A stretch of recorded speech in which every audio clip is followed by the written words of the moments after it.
आमदार रवींद्र फाटक यांच्या संकल्प दांडियाचा चौथा दिवस मोठ्या उत्साहात आणि जल्लोषमय वातावरणामध्ये संपन्न झाला। यावेळी मराठी आणि हिंदी सिनेसृष्टीतील दिग्गज कलाकारांची येथे उपस्थिती लाभली। तरुणाईचा तुफान महासागर या ठिकाणी उसळला होता। सर्वत्र नवरंग आणि त्यात पावसाची हजेरी, वातावरण एकदम जल्लोषमय झालेले पाहायला मिळाले।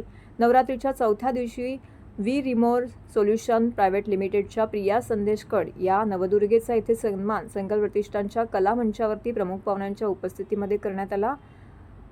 व्ही मोर सोल्युशनची कल्पना त्यांच्या विकास गोपाल यांच्यासोबत जन्माला आली, ज्यांना मुख्यतः महाराष्ट्राचे पॅडमन म्हणून ओळखले जाते। 10,000पेक्षा जास्त स्त्रिया ज्या दैनंदिन काम करणाऱ्या आहेत त्या या संस्थेची सुसंघटित आहेत। स्त्री ही खऱ्या अर्थाने तिच्या आयुष्यातील लढवय्या म्हणून ओळखली जाते। प्रिया यांनी 2020 मध्ये कर्करोगाच्या सर्वात मोठ्या शत्रूंशी लढा दिला होता। सर्व अडथळ्यांना तोंड देऊन त्यांनी इतके मजबूत साम्राज्य बनवलं आहे की कोणत्याही परिस्थितीला सामोरे कसं जायचं हे स्त्रीकडून शिकायला हवे। नाव, सामर्थ्य, कीर्ती व गुणांनी प्रत्येक स्त्री मार्गदर्शक आहे।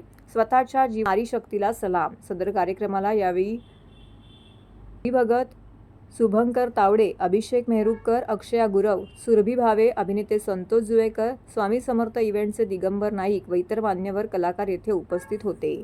तर संकल्प प्रतिष्ठानच्या वतीने आमदार व शिवसेना उपनेते रवींद्र फाटक, माजी नगरसेविका जयश्री फाटक, सेवक दीपक वेदकर यांसह इतर मान्यवर येथे उपस्थित होते।